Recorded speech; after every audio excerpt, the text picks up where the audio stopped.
What's up, everybody? Getting up Prodiiiiiii all the way from Zgandi, and I am New Age Artistry's Artist of the Month. God damn it!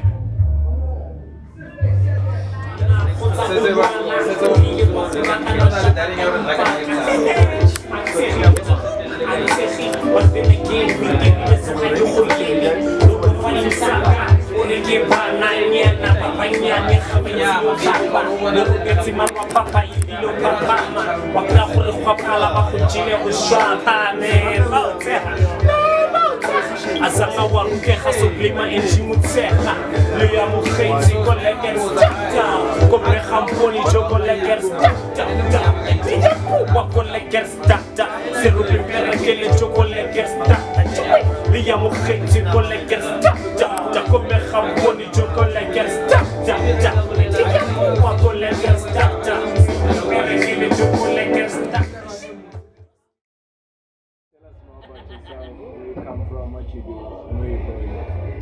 Hey man, the name is Prodiiiiiii. I'm straight from Zgandi, Winterfeld, and I'm a storyteller, rapper. And what I'm trying to do is expand what we know live performances to be, like expand what live experiences in terms of partying become, you know what I mean? Like I think we are the generation that deserves to party at a place where there's like just bands playing, you know what I mean? So that's what I'm trying to do. I'm trying to change the world in that regard, you know, rapping my way through life and telling authentic stories from my hood. That's what Prodiiiiiii is about, and I hope I win in this quest. Tell us more about your hood, where you come from. Zgandi Starring, yeah. That can do so fair. Hey man, Winterfeld is just another township, honestly, man. Like it has similar problems to other townships, drug problems, like joblessness, domestic abuse, like, you know what I mean? Violence. Basically, it's plagued with violence, alcohol abuse. At this point, if you're in South Africa and you're from a township and you go to Winterfeld, you will realize it's not far off, depending on how rough the part of Winterfeld you are at, you know, because where I'm from, it's a little bit rough for people that are not from there, but like there's other places that are beautiful. So for me, I represent those parts, like the rougher sides of like the hood, and I try to tell those particular stories because I'm trying to improve those parts of the hood, you know what I mean? Like, because I believe in being the change that I want to be. And I mean, I heard it from Michael Jackson. You wanna make the world a better place, to kill himself and make that change. So that's what I'm trying to do, bro. Like, change my surroundings and improve them, essentially. So, from that part, how has it shaped to the artist? How has it shaped to become the artist you are today? It's made me realize it's not about me, because it's very, very easy to like delve into your own self, because when you're in your room at home, social media, girls and your inboxes and whatnot, like, you know, when you're in the city, you know, like it's beautiful. People show you so much love, you tend to forget that your duty is to your community. You know what I mean? So for me, that's what it instilled in me, remembering that I'm as great as I am because of it. Like all of these songs are written in Winterfeld. You know, very few songs were written outside of Winterfeld. Very few songs were written outside of my own room. You know, so for me, like it impacted me a lot, and it instilled that like patriotic spirit, which is what I'm doing this year, 2021. Like I'm literally like going to people, finding out who's who, what are they doing, without judging people based on like their economic class level. You know, I mean, the funniest thing happened in February. A friend of mine on Valentine's Day, he's playing at a tavern, right? He's out there playing at a tavern.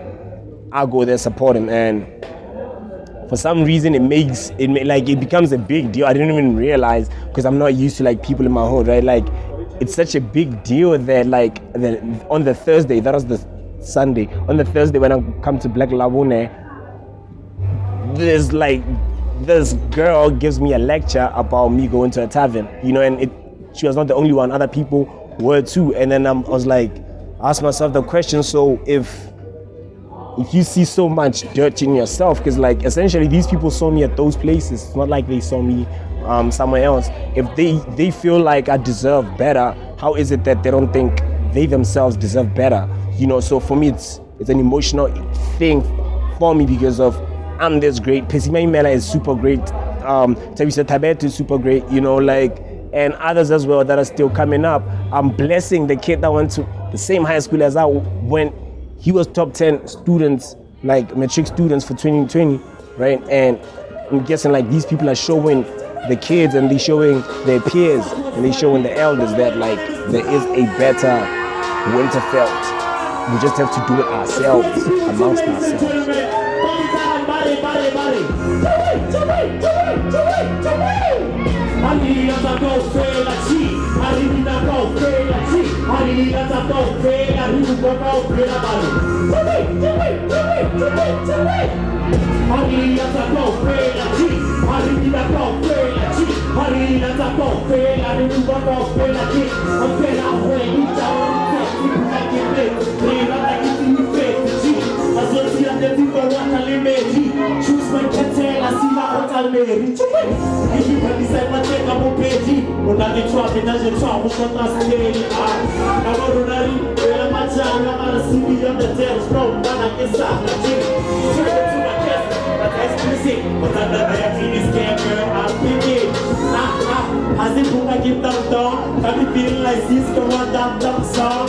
Hallelujah, praise the Lord like you saw. She got me feeling on top of the world like King Kong. When I was about to talk, when he sang on my own, we got a built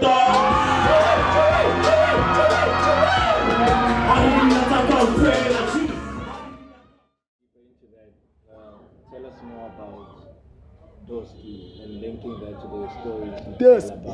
tell about your hometown. Hey Joe, when I developed the character Doski, it was 2014.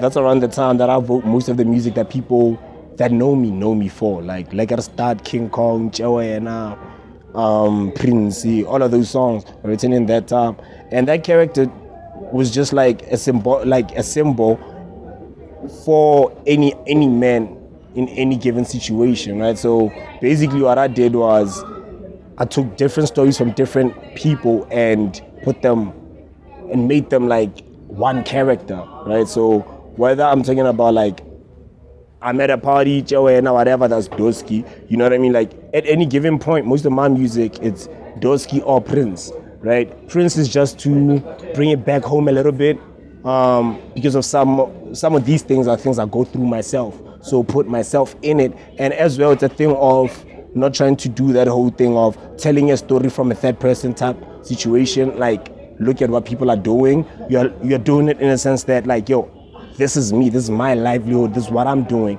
You know what I mean? Like when that guy is beating a girlfriend up, or when this girl is doing ABC or whatever's happening, I'm part of that community, and at any given point I'm occupying a position. So I try to tell stories from different positions of an event. So that's how I use a character like Doski and keeping it pushing, right? Like, and as like the way Doski came out, the way people know him for Dick Fear, how it happened was the issue of like GBV and like sexual stuff and LGBTQ, how they are the talk of the town, as it were. Everybody's talking about them, everybody's talking about rape, about this, that. And I looked at the entire conversation, I was like, there's a demographic that's missing, like a voice of a demographic that's missing. The so-called perpetrators, right? Like, it's maybe the funniest thing.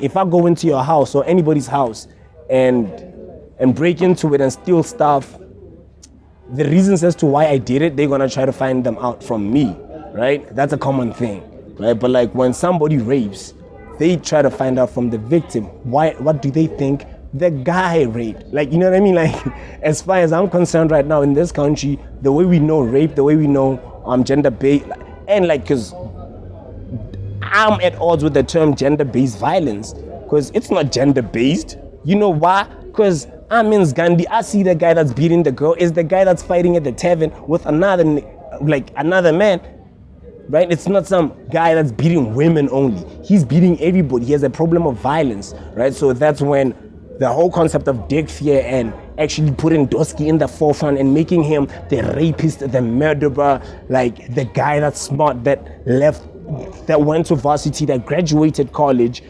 and he's a late bloomer.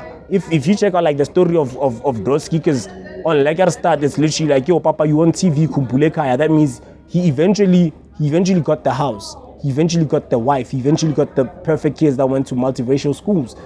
But bro, he left carnage behind. He left carnage. I was watching Kumbule Kaya yesterday, right? Like, and it was something similar to that. The guy loses his job. He loves his kids. His kid, he leaves, goes back to the Bundus.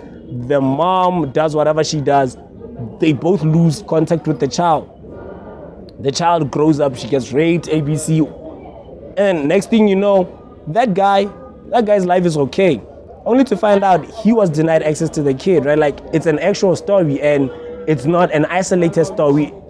There are a lot of stories like that where women are the reason why things go astray, right? So now, what I'm trying to do is, I don't want it to be a conversation of who's wrong. We know who's wrong. A man shouldn't rape. A man shouldn't abandon their kids. A man shouldn't murder, there shouldn't be crime and whatnot. But why are all of these things around us? The reason is simple, because we are not fighting the thing. We are too busy trying to make monsters out of men that we're not trying to find out why do they rape, why do they, you know what I mean? We assume it. As far as I'm concerned, every reason I know of rape that's out there is what I heard from victims and not the actual perpetrators of this. Here's my civic friends, Spani, my bunny, ne graduate, all limonate, kiss a worry, le facili, Ricky, future, killy, Betsy, and as fast bankani, papa, tella, matoho, barriki, lassi, batadi, baida, di low, no hurry, banki, rele, party, yadi, party, namokas, I felt like everybody love me. Dike lady, na lady, homoto, they you wanted me. Kibatiaka, fella, cause Kimo Swati. Raw is law, sushi lady aja. Dike lady comes to me, Doski galwala. Na lady comes to me, Doski kebana komoto wilele na khalifo asa araba. Ooh, kitsuri kitala. Neke baiza, kao fraiza, scamiza. Kina le qualification, niki kono driver. What experience? Sorry, hakina. Baushebela kutasi, awaqeda skulu, bari ubari. What would you deem as your biggest achievement from when you started until now? As a musician, I think I wouldn't say one thing. I'd say 2019 is my biggest achievement because I did 4 festivals. I did my African Wonderland. I did Homecoming. I did First Thursday Victoria. I did Smoking Dragon. What else did I do? I said 4, right? Yeah, I forgot the 4th one. That means it wasn't bumping that much. I'm kidding. Yeah, I did a lot. Man, what's that one? The free one. Fete de la Musique. We did that so for me, the reason it's a big achievement is because for the first time that was Prodiiiiiii, right? And what people are not aware of is, as Prodiiiiiii, I haven't been pushing for a while because it's been toes in the city for the longest time. That's why the name Prodiiiiiii, you wouldn't hear about it as far as rap is concerned. But now, it's yo man, I'm out here. 2019, we did that. Brr. That was 4 festivals, not a single song out. For me, that was a huge achievement. You know, I guess for commercial purposes, you could say Homecoming was the biggest one because of that's a relationship that's recurring. Smoking Dragon similar, but Homecoming in that it's a black owned situation. It's Pretoria. It has popular faces, and as well Homecoming, I actually played a 9 o'clock slot, 9 p.m. slot, right? Around people like a Reese, around like Devin Gore, like those. I think somebody played after me. Do you know what I mean? So for me, that was a huge year, and the fact that I actually smoked rappers, like you know what I mean. That was from 2018 November actually when I started smoking rappers. The fact that I was smoking rappers, man, 2019, that was my highlight, and I'm so happy with it. And that was not even the biggest thing, in my entire career. The biggest thing was like the other one, but people don't need to know about that. So, how has doing more than music helped in, basically reaching more people with your music? Like what you do with events, comes to hosting, comes to. I guess I guess it helps you connect with like more genuine people and actual fans. Do you know what I mean? Because for me personally, I didn't get the Sasa money, right? Why? Because in my account I had different fans in inverted commas. Some are giving me this money as a loan, some are just giving me the money, right? Like that's an actual reality that I'm living. It's like I'm attracting quality human beings because of all of these people seeing me. It's not somebody that sees me on social media, because I know a lot of rappers that have like 10 times the following I have, right? Like somebody that's got like 20,000 followers, but when they face the crowd, nothing happens. And some have been on this same stage. People have 100,000 followers. Black Lab on the stage, they tank. Why? Because of they don't actually understand what's going on with the crowd, right? Like they don't have the luxury to engage the crowd before they strike. So the first time they're getting a booking, they suck, and then a guy like me who opened for them seems to be more important because of I'm hitting it harder.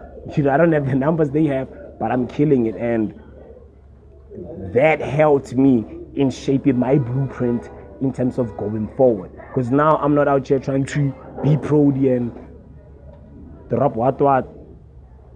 drop this song, become famous. No, right now I'm trying to build communities. It's like, okay, cool, goes Gandalf, we're gonna have these events, and then this way we're gonna serve artists this way. In the city, we have this, we have that. It's literally building systems as opposed to trying to get in, get your money, and get out. Instead of building your own pipeline. Yeah, like, and then also the record label is like, dude, like, I understand that, and it's great. I guess like but for me it's like these kids know what they're doing as far as their music is concerned. You know what I mean? You just have to find the ones that you resonate with and give them a platform.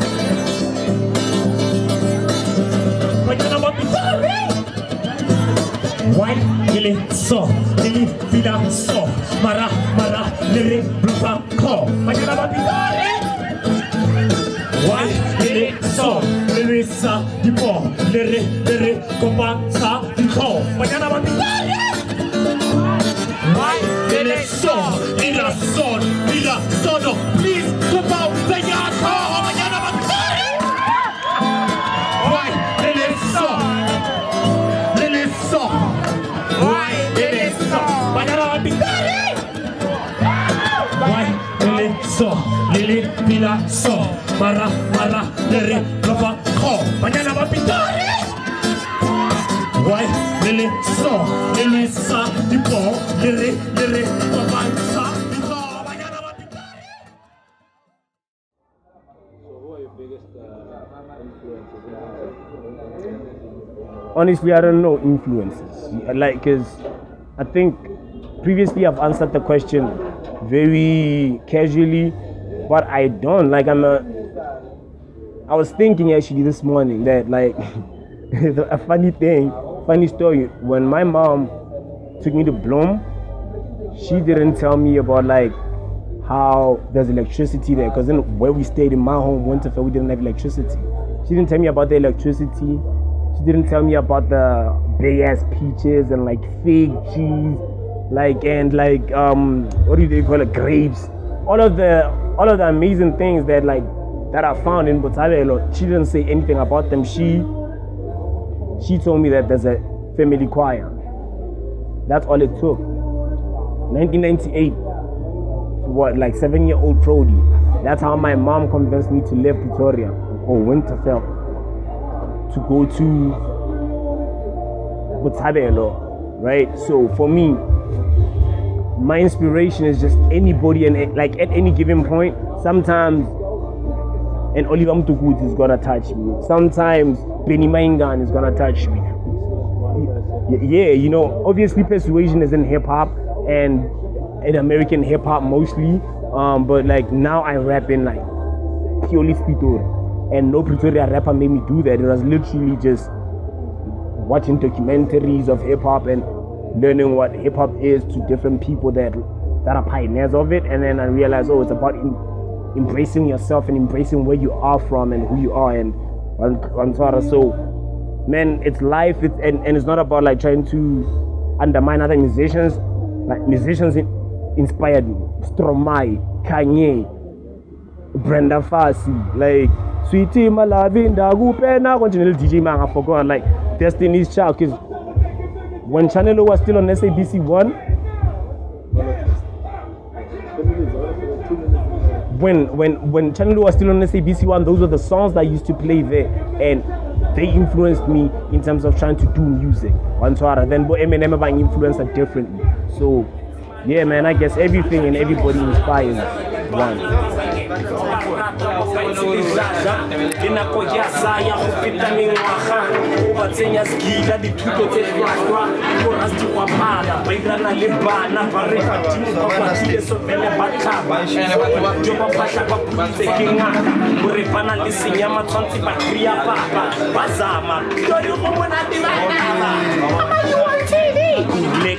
Chocolate,